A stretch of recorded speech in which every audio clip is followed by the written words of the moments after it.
Les decía que para la Organización de Estados Iberoamericanos se va a requerir más de una década, por lo menos 11 años, para recuperar todo el aprendizaje perdido en medio de esta pandemia, de esta emergencia sanitaria. Ustedes saben lo que ha sido la virtualidad, la no presencialidad de muchos de los estudiantes en las aulas.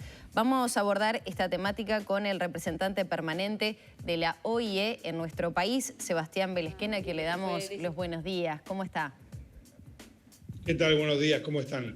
Bueno, ¿qué significa? ¿Qué va a pasar con esta cantidad de chiquilines? Son un montón de generaciones que van a haber afectado su aprendizaje a lo largo de una década prácticamente. Este es el resultado de un informe que se hizo en base a la recopilación de los ministerios de educación de las distintas oficinas de la OEI en toda Iberoamérica. Sí, el resultado es muy contundente, es muy impactante, es muy duro, si lo vemos desde el lado exclusivamente desde la dureza y la rigidez del informe. Estos son una de las consecuencias que dejó la pandemia, en este caso en el tema educativo. Creo que también esto nos abre una puerta para ponerle un manto de esperanza y de optimismo a que lo que tenemos que tratar de lograr es una mayor capacidad de reacción por parte de toda la dirigencia política, educativa y distintos actores de la sociedad para poder encontrar mecanismos que ante cualquier futura coyuntura similar a la de la pandemia podamos estar mejores preparados para que este tipo de situaciones, como en el caso de la falta de la educación, no impacte tanto.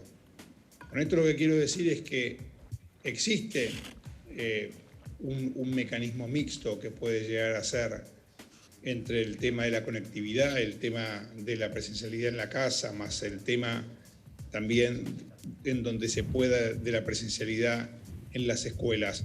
Pero me parece que ahí tenemos una posibilidad de tener una herramienta que, llegado el caso que pudiera haber algo similar a lo que estamos pasando, que fue totalmente novedoso para todos, podamos tener mejores herramientas para reaccionar con más rapidez y que este tipo de resultados sean cada vez más chicos. Sebastián, hoy el portal de noticias Infobae, haciéndose eco de una noticia que apareció en Brasil, más precisamente en San Pablo, titula el brutal impacto que detectó uno de los pocos estados de Latinoamérica que midió los efectos del cierre de las escuelas y habla que San Pablo, que suspendió las clases presenciales durante casi todo el 2020, aumentó el riesgo de abandono en un 365% y que los alumnos solo aprendieron a distancia un cuarto de lo habitual. ¿Esto es traspolable al resto de América? Es decir, este impacto que realmente en cifras parece tremendo, ¿es un poco lo que ha sucedido en aquellos países que no han podido mantener la presencialidad? Yo no creo que cada lugar sea traspolable. Sí, lo que está siendo traspolable es, me parece que la pandemia, acá en este informe, creo que también deja bien a las claras lo que significa la pandemia, lo que significa el coronavirus. El coronavirus es un virus que potencia todas las debilidades del cuerpo del ser humano. O sea, no existe el coronavirus por coronavirus per se. El coronavirus genera en el cuerpo humano aquellas zonas donde uno está más débil. Entonces, lo que vino a detectar también la pandemia fue la debilidad de la presencialidad, de la asistencia, de que cada vez hay más chicos que están desertando en el colegio, en las escuelas, y eso también tenemos que verlo desde ese punto de vista más amplio. ¿Y cuáles son las herramientas, Sebastián, para poder afrontar esta situación y no perder 11 años? Digo, para poder recuperar esos aprendizajes, ¿cuáles son las herramientas? ¿Cuál tiene que ser el impacto tanto de los educadores, de los docentes, como de las familias y los propios alumnos? A ver, la primera herramienta que tenemos a manos y que fue lo que sostuvo el sistema educativo es la conectividad. La conectividad ha sido una herramienta salvadora para que los chicos pudieran tener rápidamente un montaje en sus casas para una educación híbrida. Entonces, me parece que ahí tenemos un buen punto para poder crecer en materia de calidad de conectividad, darle herramientas para que esos chicos se puedan conectar, sobre todo en las zonas más damnificadas y más despojadas. Y ahí creo que tenemos un buen punto para poder empezar a hacer pie a algo novedoso que a todos nos sorprendió por igual. Ahora, insistiendo un poco en este informe que trae aparejado realmente números muy duros, esto me recuerda a lo que en todo momento el GACH insistía durante meses en Uruguay con respecto al tema de las clases presenciales.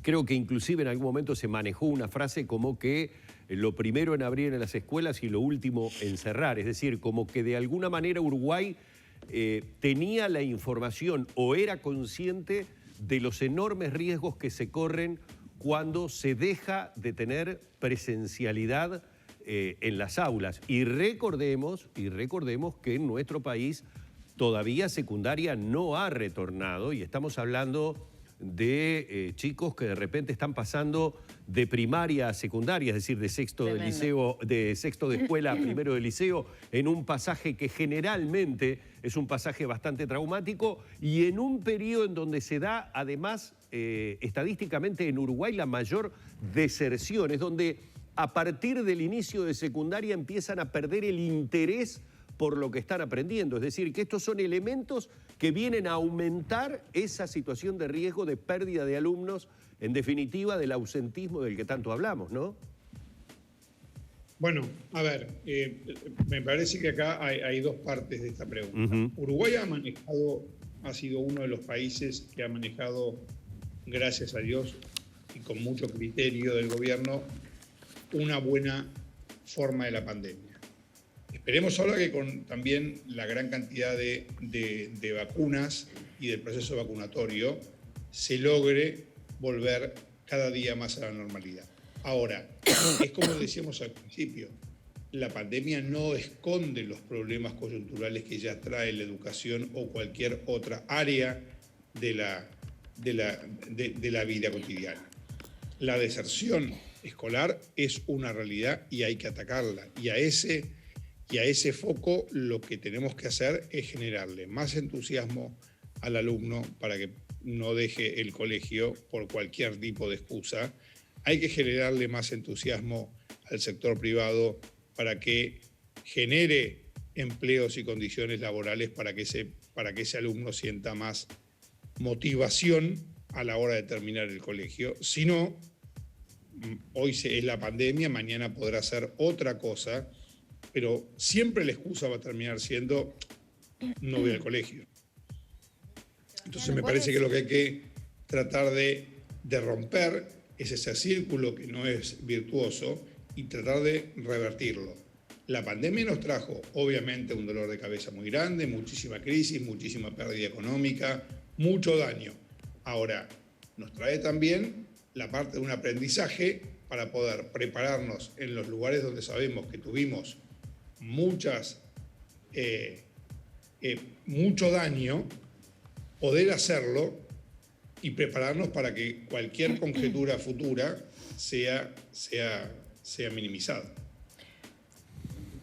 Muy bien. Muy bien. Bueno, muchísimas gracias por estos minutos, Sebastián. La verdad que ha sido un placer dialogar. Habrá que evidentemente seguir atentamente este tema porque hay un terreno perdido que ya parecería ser a todas luces como medio inexorable. Habrá que ver de qué manera recuperar lo que no se aprendió y bueno, y también... El vínculo es lo que se plantea como y principal. también cómo enfrentar lo que sigue, que es más de lo mismo, es decir, una mejora en los números para el mundo entero gracias a la vacunación, pero una convivencia con esta pandemia y, como bien lo decía al comienzo de la entrevista, Sebastián, bueno, prepararnos para futuras situaciones como esta y que no nos suceda lo mismo. El agradecimiento por estos minutos, un placer. Perdón si les puedo robar un segundo más.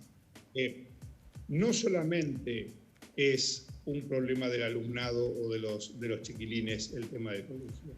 Ser un docente se prepara para estar frente a una clase educando. Esa persona también está siendo terriblemente dañada por no poder estar enfrente a un grupo de alumnos educándolo. Y muchas veces también la escuela ha sido el reemplazo de un lugar donde los padres es el contenedor para que puedan ir a trabajar, y al no poder hacer eso por tenerlos en casa, tienen otra complejidad. Y muchísima peor es que a veces esos chicos el colegio lo utilizan como un lugar de una comida. No es solamente un tema educativo, es un poco más amplio. Ahora, para no terminar tan negativamente, tenemos una oportunidad muy grande para poder, en base a la experiencia que tuvimos, poder prepararnos para cualquier tipo de futura contingencia y que nos agarre mejor parados y mejor preparados. Muchísimas gracias, Sebastián. Con eso nos quedamos. Una buena jornada. Muy amable, gracias a ustedes. Sebastián Belesquén, estamos hablando del representante permanente de la Organización de Estados Iberoamericanos para la Educación a propósito, bueno, del daño generado por esta pandemia.